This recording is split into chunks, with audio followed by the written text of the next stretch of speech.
C'est bien par la grâce de Dieu. J'ai vécu une petite aventure aujourd'hui et je voudrais vous la raconter. Ce qui est intéressant, c'est que je l'ai vécu à bicyclette. Je suis allé à l'église, comme on peut le voir là sur la caméra. Et je vais vous raconter ce qui s'est passé. Bon, avant ça, il faut que j'arrive à la maison.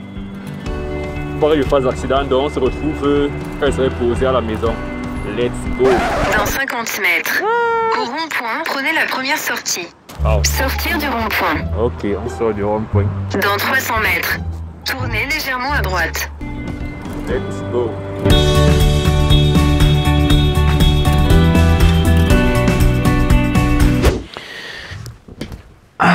Je suis rentré.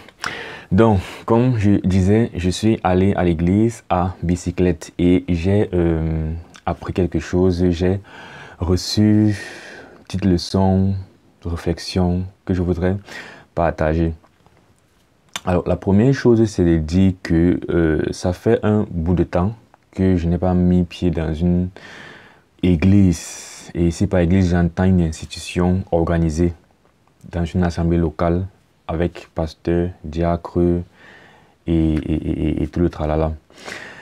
Pourquoi on va dire simplement l'ancienne église dans laquelle j'étais pour des raisons de conformité à la parole de Dieu, pour certains fondamentaux vraiment de la foi chrétienne, m'ont fait quitter mon ancienne église. Et j'ai eu à chercher assez timidement une autre église entre-temps, sans vraiment trouver. Mais du coup, entre-temps, je fonctionne plus et je fonctionnais plus en termes d'assemblée de frères. C'est-à-dire qu'on se retrouve entre frères et puis on partage la parole, on prie ensemble, on s'encourage à lire la parole, à prier, à prêcher l'évangile, à se sanctifier. Donc c'est plus comme ça que j'ai fonctionné en fait durant ces quelques dernières années. En cherchant timidement une église un peu plus activement durant ces dernières années. Et puis j'ai arrêté durant l'année dernière et venant dans un tout autre pays, ça fait quelques mois maintenant, ça a encore été plus difficile finalement de vraiment retrouver encore l'église parce que c'est totalement un nouvel environnement maintenant. Mais pour faire simple, disons que je me suis dit cette semaine, ok, remets cette question sur la table, confie à Dieu.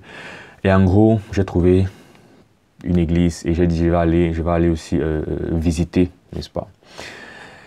Donc, je me suis donc mis en route. L'autre aspect donc c'est la bicyclette. Je me suis dit ok, je vais aller à l'église. Je devais aller, le culte c'était à 11h. J'ai récemment acheté une bicyclette pour me déplacer. Parce que voilà, le transport en commun, à un moment donné, ça me coûte un peu. Donc j'ai dit je vais acheter une bicyclette, ça sera plus économique de 1. Et de 2, je suis assez sédentaire en fait depuis ces derniers temps. Donc ça va aussi me faire du bien de faire un peu de sport en me déplaçant.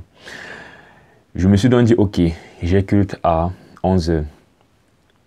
Je vais sortir parce que je crois que c'est environ à 4-5 km de chez moi.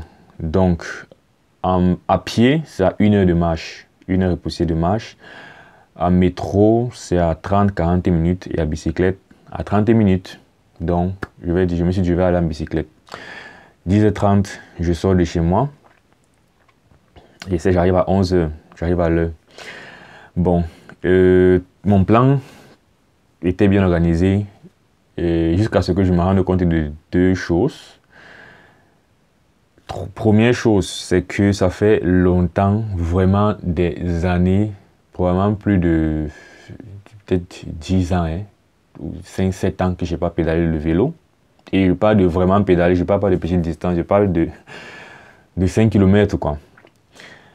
Et deuxièmement, ma bicyclette en fait supporte très mal les pentes. C'est-à-dire dès qu'une pente est légèrement ascendante, il faut pédaler. Malgré qu'il y ait plusieurs vitesses. En fait, c'est un ancien modèle. je ne m'en étais pas rendu compte parce que c'était la première fois que j'effectuais vraiment une longue distance avec les pentes et tout.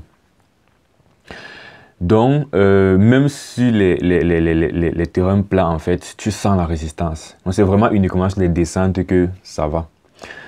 Du coup, au lieu de faire 30 minutes de trajet, je me suis retrouvé en train de faire plus d'une heure. C'est-à-dire, je suis quitté à 10h, un peu en retard, à 10h40. Je suis arrivé, je crois, 11h50. 11h, près de midi, en fait. Et donc, en route, c'était pénible. Parfois, il fallait carrément que je descende du vélo pour monter certaines pentes.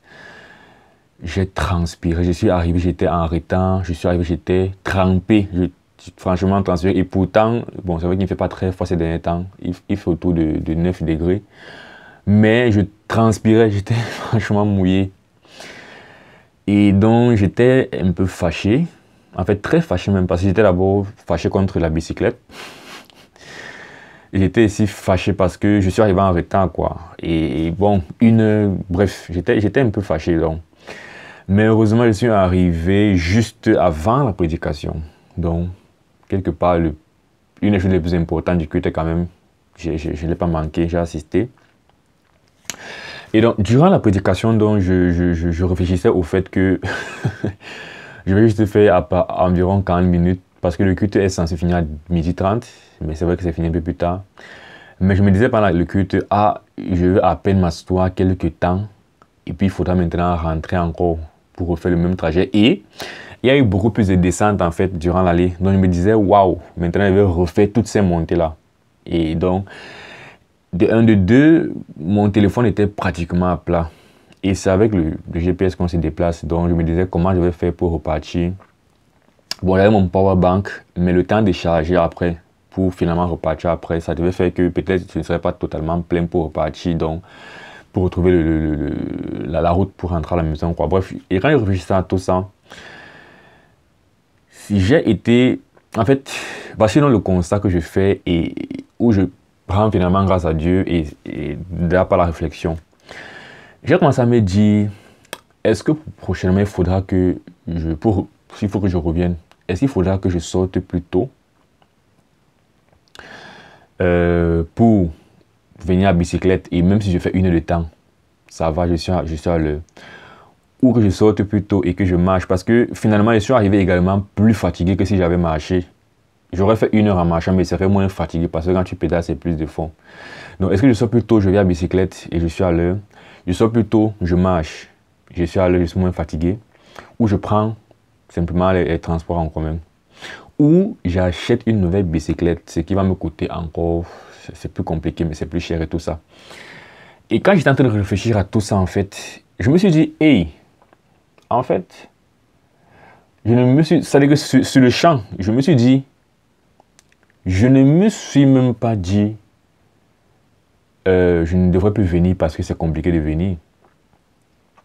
Et donc de là, par la réflexion, c'est-à-dire, et à cet instant, en fait, j'ai rendu grâce à Dieu dans mon cœur parce que, voici la réflexion, c'est de dire, les choses bonnes sont intrinsèquement bonnes, indépendamment de notre rapport avec ces choses, indépendamment de notre facilité à faire ces choses ou pas, n'est-ce pas? Donc, parce que quoi, oui, je rends grâce à Dieu pour la manière dont j'ai marché durant ces dernières années avec les frères, j'ai grandi, j'ai appris des choses, j'ai avancé et tout. Mais finalement, le standard concernant la communion fraternelle, concernant l'église en fait, pas la communion fraternelle, mais l'église, c'est ce modèle qu'on appelle l'assemblée locale qui est organisée avec des dirigeants, n'est-ce pas? Est-ce qu'en dehors de ça, est-ce que ce que je faisais ne vaut rien? Non, c'est important et je veux continuer à le faire. De me retrouver avec des frères, partager, prier, s'exhorter à prêcher l'évangile, à lire la Bible et tout ça. Mais moi, j'ai toujours cette façon de voir les choses, c'est que le modèle, c'est la Bible. Il faut te conformer à la Bible autant que possible, en fait. Donc, si après, tu me dis, OK, je n'ai pas... Bon, je vais revenir sur ça à la fin. Mais non, c'est une bonne chose, en fait, d'être dans une assemblée locale organisée. C'est ça, en fait, on va dire le standard, l'idéal. Donc, indépendamment de si c'est que c'est facile ou pas pour moi, parce que j'aurais pu dire, et certaines personnes peuvent avoir cet argument du genre, l'église en fait est très loin de chez moi. Ça me prend trop de temps en fait pour partir parce que c'est trop loin, c'est trop de dépenses, c'est trop de ceci. Du coup, ça justifie en fait que je ne parte pas à l'église.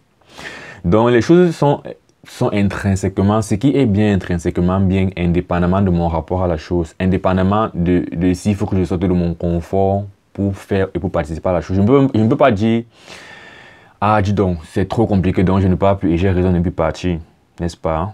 Du coup, ça devient une mauvaise chose de partir parce que c'est trop, sur le plan logique, c'est compliqué et tout. Et donc, je me suis donc dit, en aucun moment, en fait, j'ai eu cette réflexion. Et j'étais en train de dire à Dieu, en fait, dans mon cœur, merci de ce que tu me donnes de juger les choses par leur valeur intrinsèque et non par mon rapport à ces choses, n'est-ce pas? Et puis, rapidement, ça m'a aussi fait penser au fait que, justement, en semaine, j'ai suivi une discussion sur YouTube entre un chrétien et une former Christian, une ancienne chrétienne, dans le genre de personne qui a été dans la foi et qui à un moment donné est sortie de la foi, qui a été engagée quelque part dans la foi, mais après il sort de la foi, ne croit plus que Dieu existe, les trucs comme ça, et repart vivre dans le monde en mode je vais maintenant juste essayer de vivre et de faire le bien à mon prochain, mais je ne crois plus à l'au-delà et tout ça, à Dieu et tout ça, n'est-ce pas? Et elle donnait multiples raisons qui l'ont amené à sortir, et l'une des raisons qui l'ont amené à se détourner, c'était le fait que les chrétiens en général sont hypocrites, donc ils disent des choses, prêchent des choses, mais ils vivent le contraire, généralement. Et donc, du coup, c'est une chose qu'il a fait, en fait, c'est de s'éloigner. Après, c'est vrai qu'elle disait que personnellement aussi, elle s'est éloignée d'abord de l'église en général. Et même étant seule, elle n'a pas vraiment retrouvé ce Dieu et tout, finalement, elle s'est dit, il n'existe pas. Mais concernant l'argument de les chrétiens, généralement, sont hypocrites, du coup, je vais dire que la religion en elle-même n'est pas forcément une bonne chose. C'est ça en fait qui est en train de dire. C'est pas comme ça en fait qu'on doit juger en fait les choses, évaluer le monde, n'est-ce pas? Parce que la question c'est qu'est-ce que tu reproches à Jésus-Christ et à ce que Jésus-Christ demande qu'on fasse. Et c'est ça qui est en train de dire, que intrinsèquement les enseignements de Christ en fait sont bons. Maintenant, est-ce que des colons ont utilisé la Bible pour coloniser certaines personnes? Oui. Est-ce que les gens utilisent la Bible aujourd'hui pour enseigner certaines choses pernicieuses, pour exploiter, pour dominer? Oui. Mais je ne vais pas juger la Bible par rapport à ça. Tu ne vas pas dire que les gens qui disent croire en ce Dieu ont fait si de mal. Du coup, je ne respecte pas ce Dieu, je ne crois pas en lui. Non, tu vas aller voir intrinsèquement quelle est la nature, le caractère de ce Dieu et juger par rapport à ça. Mais si tu as des choses à reprocher à ce Dieu, à sa personne, si tu as des choses à reprocher à Jésus-Christ, parce que c'est lui le centre du christianisme, là le débat est différent. Mais en gros, voilà, je me suis dit intrinsèquement être dans l'église c'est une bonne chose. Donc du coup, je vais plutôt voir comment me sacrifier et prendre sur moi pour faire ce qui est nécessaire pour arriver à faire ce qui est bien. Et non juger que finalement c'est mauvais parce que ça me demande de sortir de ma zone de confort. Et c'était un peu ça. Du coup, je suis quitté de chez moi à 10h40, je suis rentré à 15h et poussière. Donc ça m'a vraiment pris du temps quoi. Et mes cuisses étaient en feu. C'est que mes cuisses étaient en feu quand je rentrais. Et elles sont encore en feu maintenant.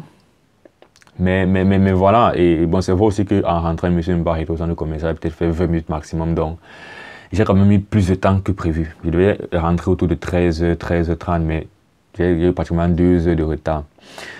Mais voilà, c'était une aventure intéressante. Donc finalement, ce qui m'a plus enseigné quelque chose, c'était cet effort que j'ai dû faire et la réflexion que j'ai fait par rapport à cet effort et les solutions que je me suis mis en fait à chercher pour prendre sur moi et essayer tout de faire ce qui est bon pour le Seigneur. C'est-à-dire que reconnaître que c'est une bonne chose d'être dans une assemblée institutionnelle, établie, organisée.